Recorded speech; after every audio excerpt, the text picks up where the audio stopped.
Ladies and gentlemen, welcome back to Pokemon TCG Pocket. In today's video, we are back with nothing but bangers. We did this early on in the last set.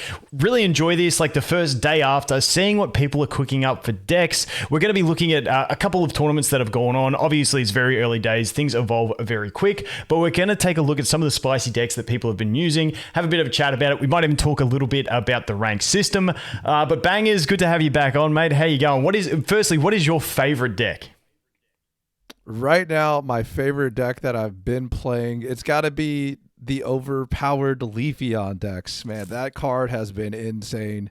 But yeah, man, thanks for bringing me back. And it's been a wild past couple of days. I can't wait to talk about all this stuff with you. 100%. Yeah. And the Leafeon, it's just like, dude, I haven't uploaded my summons yet, so I'm not going to spoil it, but I had the most insane luck. That'll come out tomorrow or something. But I didn't get a single Leafeon, which absolutely killed me. So I got to wait and get my Leafeons going. But yeah, let's kick it off. So basically what we're looking at is there's been 2 tournaments completed. There's some ongoing, and we started to see some trends. These were 1 to 300 player tournaments. So we took some of the spicy new decks out of them that we want to talk about, and we're going to go through those ones in this one. So first of all, we have this one, which was a first place 11 and 1 Leafeon Celebi deck, which is the one we were looking at. I've seen these played different ways. This one is as you like to phrase it, a very greedy one. We do have the other ones that run the cape and stuff like that. But I'll let you kick it off because you've been playing this one more. Yeah, I mean, when I first look at this deck list, it just think Executor EX, except instead of playing Executor EX, you're playing Glaceon, right? So you're still getting that consistent, or excuse me, that Leafeon. You're still getting that consistent Leafeon. It's going to be on the board early, and the earlier you get Leafeon, the more it snowballs out of control. Suddenly your Celebi has 5-6 energies on it, and you're just constantly pressuring for 70 into the active with all of your hills. So very, very sweet deck. And, for me, I look at this deck list and I see the lack of giant cape, and I'm like, man, that's being a little greedy, thinking that, your Pokemon are going to be able to survive long enough to really get value out of that helmet. Because 20 damage when you're dealing as much damage as Celebi can do just doesn't seem like it's worth it to me. Yeah, and I mean, at the end as well, like obviously it worked to finish first, but that's the thing, you are a bit squishy, but I think the thing that it has an advantage is, yes, you are squishy, but you're so fast, because even though you need 3 energy, keep in mind, you only need to manually place one, and then within 2 turns of Leafeon, you've got a Leafeon to 3 plus 1 on a Celebi on the bench. So the ramp is so quick on this one. Meaning that maybe you don't need the HP because you can start killing threats before they get set up. And I think that's the kind of play that they're looking at here. Now, the one elephant in the room is definitely the Irida, which heals Pokemon with water energy on them. Now, on the website, we can't tell what they're playing, but you could definitely play these decks with just water energy. This one specifically, you are running only 1 communications. If you start with just a Celebi and you're only running the water, you're kind of in a bricky situation. But because of Leafeon's ability to attach the grass energy, and Celebi flips no matter what color it is, you can really experiment with those energies and get some extra heals on top of the Ericas, on top of the potions. But once again, you do have those heals, and that's why I think it's played for the fast pace, because you have the heals, and then they can't get the big swingers in time from the pressure that you're applying with this deck. And I think that's kind of the approach with it. But once again, if you do run some capes instead of the Rocky Helmet, it does give you that higher threshold, but it still does leave Celebi at the 150, which still, in this day isn't massively chunky. So yeah, I just think it's a really fast, I want to say it'll be fun, but I need to pull some Leafeons first. Is there anything else that you wanted to chat about this one? No, I mean, hey, it passes the Magnezone test in a lot of scenarios, right? Like, that's the big thing is Leafeon doesn't get one shot by Magnezone. Celebi doesn't get one shot by Magnezone. So you have a lot of flexibility with the way that it brings the energies out. And I mean, I think we're going to see this deck for a pretty long time in some form or fashion, even without the Irida potentially. Yeah, 100%. But yeah, I just love the thought process in that being that you don't need the energies as long as you can get a Leafeon on board. So I mean, just get the extra heals in there. I mean, there is a lot of healing in this one. And like I said, with the high pressure, if they're not getting their big swingers on board real quick, you're chipping through their walls pretty fast. And I mean, you're knocking on the door really easily. And that Leafeon is normally going to at least kill a 1-pointer. And to try and swing revenge on them, you're probably going to be bringing out an EX, which then Celebi's probably got enough energy to go ahead and clap it by the time, you know, your big hitting EXs has got 3 to 4 energy on them. So I really like this deck. I think it's going to be fun. But once again, I just got to try and get myself a Leafeon or 2 Leafeons, and then away we go. Let's move on to the next deck that we're looking at. And this one is the Dialga Arceus. Honestly, it's very interesting not making use of any of the Arceus, synergy cards that we got in the set. What do we got? Like 7 of them? I can't even remember how many there was now. But this one for each type, right? I mean, yeah, this one just completely foregoing that synergy that has been given to us and saying, no, we're just running this the way we want to run it with just the Dialga EX. Have you played this one at all? So I haven't played this specific list, but I know a lot of people had been asking, like, man, when is Dialga gonna get a legitimate partner EX that like actually brings out the best in it? And it seems like we might have found an answer here with Arceus, right? 100%. You still the one thing with Dialga for me is going first with Dialga just feels bad. That's been my issue the whole time. Trying to get those 2 energy on when you go first, it just feels like you're giving your opponent, like when we're in a meta that's super fast, you're just losing out. Like you think about this versus the Leafeon deck, if they got Eevee, they go second, they swing for 20, they evolve into Leafeon, next turn they're swinging for 70, you attach 1 energy, next turn you're dead already and you haven't had a chance to do anything. Yeah. So that's the problem with Dialga for me at the moment. I was just going to say part of that is that, hey man, Celebi and Leafeon are just like that strong. And then obviously that points out one of the big weaknesses of Dialga. Yeah, going first just feels really like you're behind for probably the rest of the game unless you can really pull something out of your hat. Yeah, and the other thing that you have as well is starting Arceus ain't great in this deck. Starting Shaman ain't great. So your starting hand odds don't feel great to me. I haven't played this, so I'd have to play it to see how it feels, or at least do some randomizer hands.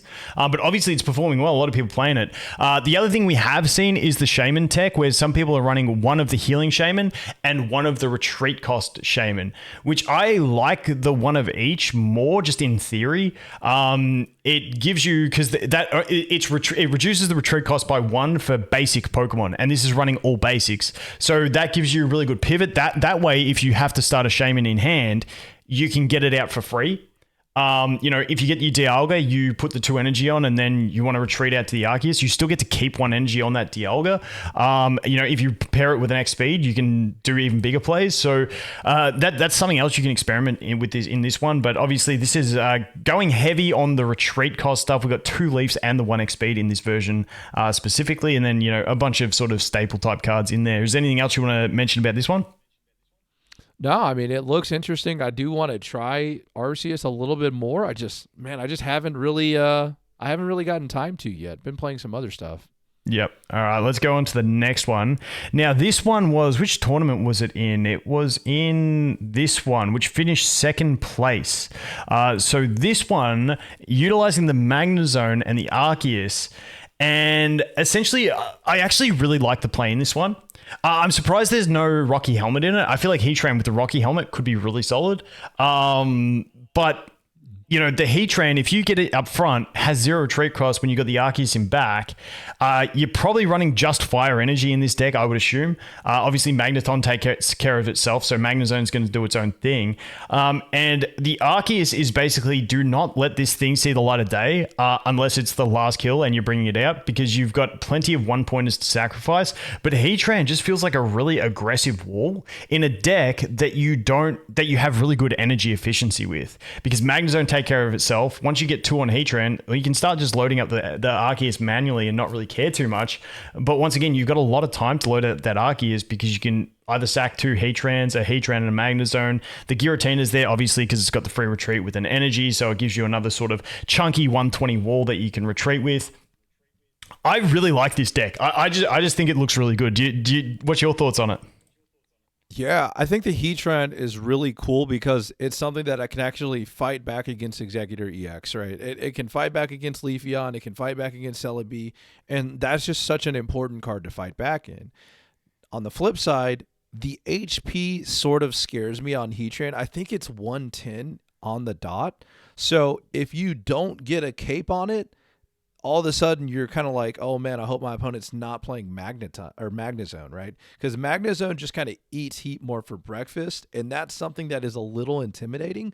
But what the rest of the deck is trying to do with, being that Arceus potential last finisher card, I think that's really cool. The Giratina free retreat pivot, it's got a little bit of a theme going for this deck. So I like what this deck is trying to do, and I definitely want to queue some games up with this one. Yeah, it's definitely one of those ones I'd want to run some randomizer hands with it, because you are running, like the 6 basics, and 3 of them are fine to start with because they're your walls, but you've also got 3 that you don't really want to start with either. Because like if you have just the Arceus, which is obviously the lowest odds, trying to get it out of there is going to be tough. So that would be my only. Yeah, and there's no pivot cards because it's basically saying, hey, we're going to be able to pivot one way or another. So, and I mean, it does kind of make sense. You got the Pokecoms, you got the double Pokeballs, you got the researches. I mean, I could see this being a deck that has a lot of freedom to pivot. Plus, they're playing like the what is that? Is that Dawn, right? So they're playing Dawn to even move energy around to stuff like Giratina, so that way it can free retreat and move back in. Yeah, actually, the Dawn, now that you highlight that, is a really fun one in this deck, because you put the energy on the Giratina to get it out, you Dawn the energy up, and now you're really ramping up. I do like that play. Plus the Heatran with free retreats, retreat it out, give it up to the Arceus if you need to have a swing. And then obviously you've just got the Magneton, which is, if it doesn't need to come out, it's just soaking up all those energies. You can just keep dawning them up. So yeah, I mean, I do like it. It's one of those ones I feel like I'd play it once, get Arceus as my only starting basic, and then feel like the deck's shit and move on. But no, I do like it. Like I said, when I first saw this, I was like, I really like this. I like the Heatran. I'm a big fan in this game of free retreats. Anything, it's like Infernape. Infernape just excited me so much because it had free retreat. Crobat excites me with free retreat. Anytime you have a free retreat, I just like, my eyes light up that little bit more. So pretty solid. And like I said, they're cheesing around 2 of them. Attributes in the game, right? Free retreat for sure. Yep. I mean, I guess that's going to become less relevant the more support we get and stuff like that. But, I just think it's really cool the way they synergize this deck around.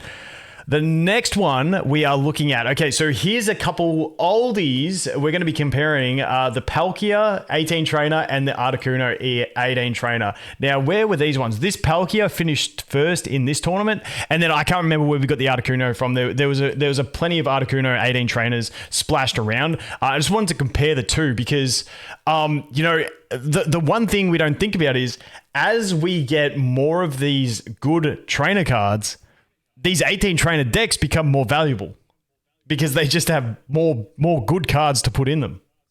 So what's your thought on these? I was looking at this deck with you earlier and I was like, man, tell me the worst card in this deck list. I mean, you start looking at all of these trainers, all that utility. And what's crazy about this Palkia list is they only played one Arita.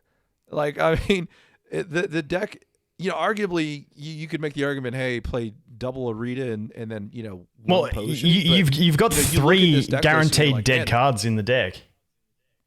Yeah. Because one of the Pokeballs, one of the and like one of the Pokeballs and 2 of the Pokemon tools, they're just dead cards.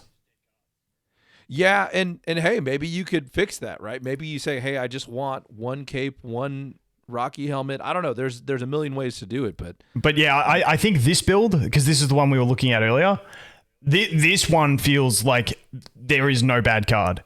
This is the one we were talking about when we were talking about it, because, you know, you got one Rocky Helmet, one Giant Cape, both usable. The one Pokeball is your only dead card in the deck. You got the potions, you got the Aretas, which, you know, you've got a ton of survivability with that sustain. You're looking at like grass levels of sustain now. The Misties, obviously, Sabrina is great defensive in these decks early on to, you know, slow your opponent down with their energy ramp, provided that they have to, you know, play some extra cards to shuffle around their board if you Sabrina out. Then you got the Cyrus to chase down, plus, you know, Blizzard combos. Giovanni, because, hey, Giovanni's going to be clutch in a lot of situations with the Articuno EX.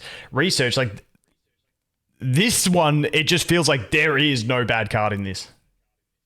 Oh, yeah. I mean, specifically, when you look at this deck list and go card for card, you're like, wow, you're going to get use or potentially get use out of every single one of these cards minus, you know, the one Pokeball. So, yeah, incredible performance by the fact that, like, if you were looking at tournaments earlier today, there was like multiple Articuno 18 trainers that were like at the top tables. So I'm pretty sure we're not done seeing this, and it's only going to continue to improve for these decks the better trainer cards that we get. Yeah, and it just keeps getting like more reliable, and then you always have that stupid Misty high roll to just win a game instantly, which can't be discounted because it's still a thing.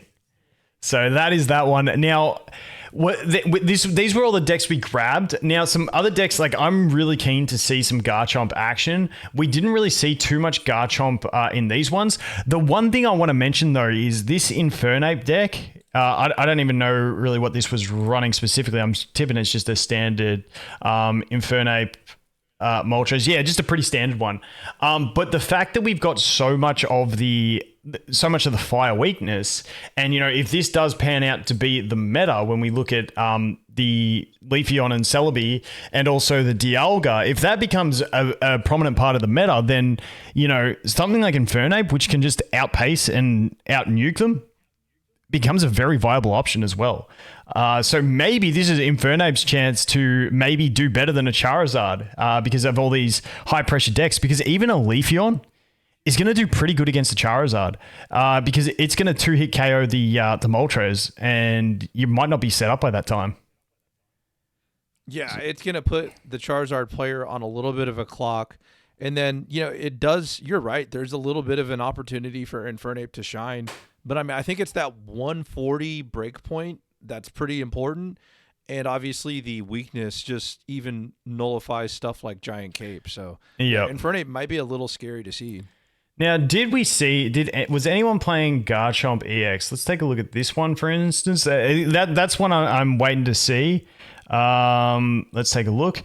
And yeah, so this is pretty much on board with what I was expecting to see, except I was thinking more Hitmonlee than the Aerodactyl. This is obviously only got the one tech Aerodactyl. I mean, the Aerodactyl ain't a bad player. You know, you can force him into taking two, but we were talking about this before. Like, the Gibble, the Dragon Gibble, because it's colorless, becomes better than the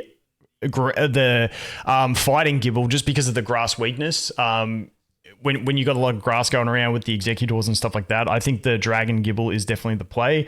Besides that, they're the exact same card, so I don't see a downside to playing the Dragon one with no weakness. I just, you know, the odd Electric deck, but Electric's not really prominent outside of Magnezone, and you're probably not going to be running into swinging at them with your Gibble too much. So the Gabite, I really do like this Gabite, but it is still a bit squishy to the grasses. But I just think that Garchomp is really solid with its ability to attack the back row. I think this deck is missing what I would love to have in it, which is the one Hitmonlee at least.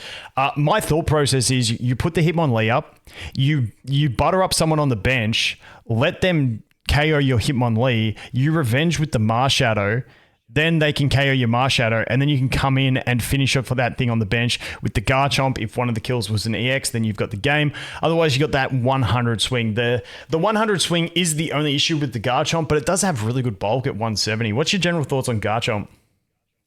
I think that Garchomp is one of those cards that a lot of people are probably going to write off, even, you know, a little bit myself included when we first saw it.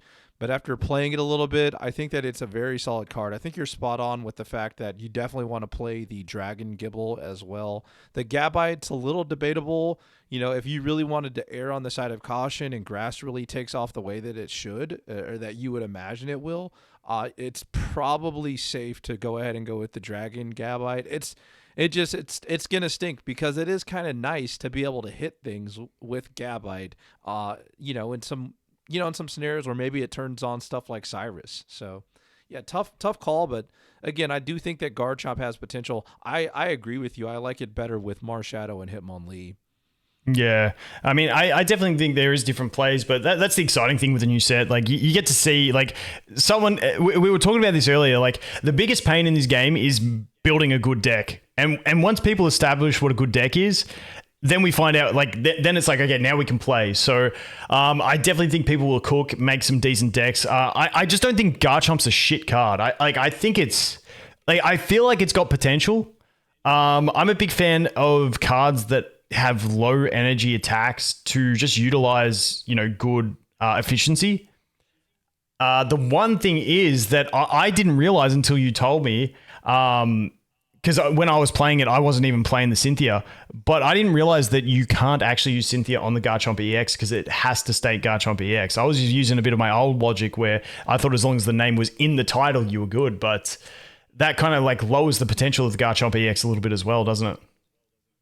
Yeah, if it, that was my first thought process. I was like, oh man, if Cynthia works with this card, it's gonna be pretty sweet. And then, yeah, it doesn't. Yeah, that's a big rip. I feel like that's almost I don't know. I feel like let it play with it. I don't know, but that's the technicality of card text in different games and the way it's interpreted. So I mean, it is what it is. But is there any other cards you think we may see some use from? Do you reckon Probopass is going to hit the meta? Pokemon, it's going to be interesting to see what people think about Glaceon. It's one of those cards that does a weird amount of damage. You know what I mean? Because it hits you, like say you knock something out, or let's just say you're playing Glaceon and your opponent knocks out your Pokemon. Well, if you send Glaceon in, it's going to hit them for 10. So it's kind of like, it's got some weird interactions like that. Yeah, so you get the knockout after you get knocked out. Yeah, it's like a bench Giovanni. You know what I mean? It's like they KO you, but you get the Giovanni on the return hit, and then they have to put something else up to get swung at. I mean, it's a bit niche, but yeah. I mean, just think about Dredagon. I mean, I think that Dredagon and Glaceon, they're they could take as much as 30 damage just for attacking you. Yeah. So, yeah, I mean, it's a very interesting one. Card, and I'm not sure that like it's gonna be, oh man, this is top of the meta. But it's a card that like it's got some interesting interactions. Maybe the best way to play it is not even putting any energy on it. I don't know, but it's a really cool card. Really cool card. Yeah, some I was trying to play around with a little bit last night was was cooking with like Crobat. I haven't seen any Crobats here, I don't think. But I was having a bit of fun because I just like the Crobat card. Oh, here we go. This might be a similar thing to what I was playing with. What's this? Okay, this one is running the Darkrai. No, I was playing around with like Crobat and Arceus and then running the Weaviles in there because, you've got instead of the Darkrai to do the chip damage, you've got the Crobat to do the chip damage, bring in the Weavile. But it just felt a bit heavy on the Pokemon count with a stage 2, a stage 1, and then the basic as well. But yeah, I want to cook up something with Crobat. I really want Crobat to be good. I just think it's a good card in general. Once again, I have bias towards the free retreat cards and the 1 energy cards. So yeah, it's got a few things cooking in there for me. I just think with the Darkrai, it doesn't really synergize because you're never going to put energy onto the Arceus EX. And at that point, you're probably better off just having the normal Arceus as that sacrificial lamb.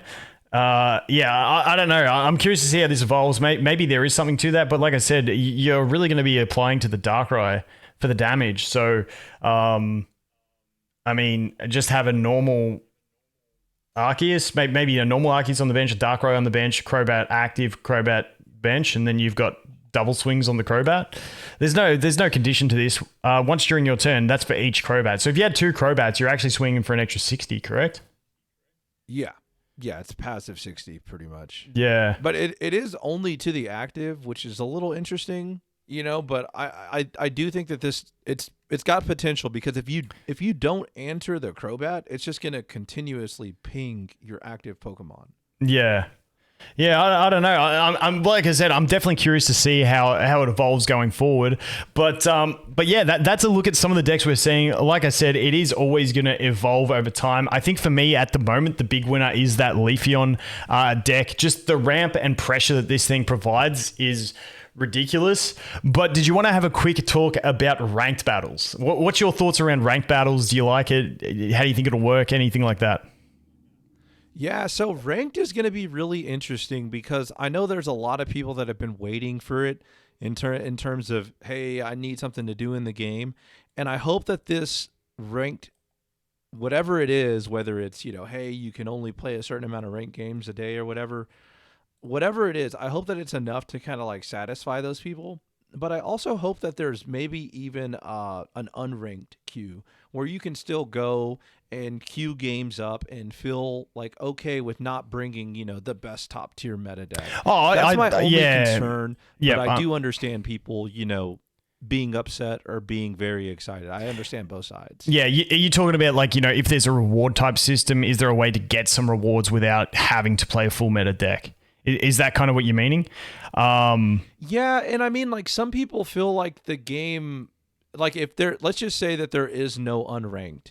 Well, then every time I try to play a game, I'm going to be going up against somebody who's, playing Dark Zone or somebody who's playing the best deck. And I'm just over here trying to play, my Machamp deck. I'm just trying to have fun. So like hopefully that's more what I mean by like having okay. I don't think they would ever drop unranked. I don't think it's a matter of or, I think it's a matter of and. I think they'll have both. And I think that'll make it an even better scenario for playing random decks because then hopefully the meta decks stay in the ranked. But I mean, in these types of things, people will always want to test their meta decks before they go into ranked with them. So I don't know. We'll have to see how it pans out, what kind of systems they have. But in general, I was kind of excited to see it because for me personally, I was chatting to you about this earlier. If I'm not like really enjoying something, I really struggle to do it. And that's why for like the last week and a half or so, I didn't really upload because like, yes, I could just play random decks. But I mentioned when I used to play competitive Yu-Gi-Oh! I used to be that guy that like found my deck and then I would play that for months and just try and master the deck against whatever the meta was and then grind that. And so that's what ranked is going to allow me to do is to like sort of nail in on the deck that I really want to play and just have fun with that and try and climb ladders. And then, maybe try and build some more, it like rank opens up the idea of like challenges. Like, okay, a new player coming in, what decks can they build, in a couple days to a week? And how can you go with those in terms of ranking the ladder? If there's rewards, what rewards can you get? Stuff like that. I think it opens up a lot of fun for me personally. Yeah, and dude, you brought up some points that I hadn't even thought of when you start talking about, oh yeah, dude, there's going to be people that are free to play that are still trying to climb the ladder. Like, how do you help reach those people and give them some different creativity ideas that can help them kind of excel through the ladder? Very exciting stuff, honestly. I'm excited about it. I'm not disappointed about it at all. Very excited about it. Yeah, and it's one of those ones, it's like, if they can fix trading and make trading a bit more accessible, now it becomes, okay, we wait, we see how the meta pans out. What old decks are doing decent? Okay, now you can focus your trading on getting these decks built. So now you have something at least pseudo meta to be able to jump in and start competing at a level without having to pull all the cards from the new set. The big thing for me was that Space-Time Smackdown went straight into trading. Now what we need to do is make trading a bit more user-friendly and, bit more plentiful so that new players coming in don't just come in and go, oh well, shit, what I got to spend like $6,000 to build up all the pull all these cards. 6,000 is obviously an exaggeration, but it can feel a bit overwhelming. And if trading is a lot more generous, the way I look at it was like Yu-Gi-Oh. Dude, what's the big version of Yu-Gi-Oh mobile game? I always forget because I play Duel Links more. But Yu-Gi-Oh. Oh, there's Master Duel. Master Duel. Like that game, back when I played it like 4 years ago, you could basically start at any time and just open your initial packs. You could scrap them and craft basically any deck you wanted to from the start of the game and play any one deck. Then you're a bit strapped, but I was hoping that trading would enable that. So hopefully, with the inclusion of ranked battles, maybe they make trading a bit more easier. And new players have a better experience in the game, but we'll have to wait and see. Yeah, they're giving us a lot of time between now and then, right? I mean, they still have There's no new set coming out for this month, so hey, you got some time to get everything together, and it should be a fun ride. Yeah, and I mean the great thing about it is that this was going to be a dry period with 2 months of no new set, but the ranked matches coming right in the middle of it give us a lot more spice and something to look forward to at that halfway point. Oh, for sure, 100%, man. All right. Well, I think that just about does us. Is there anything else you wanted to chat about before we left? No, man. I'm excited about the past few days of news and to really get to try these new cards and hopefully share them with you all. And I can't thank you enough for having me back on here, man. I appreciate it. Always fun to work with you and chat with you. Appreciate you. Nah, thanks, man. Like I said, it's always great fun. I just love talking about this stuff. It's always better talking about it with someone than straight to the camera because you get some input from other people. But once again, we'll have all of your links down in the description, pinned comment. So make sure you guys go and show some love. But as always, thanks for watching. Hope you guys have an awesome day, and we'll look forward to seeing the next one. Cheers.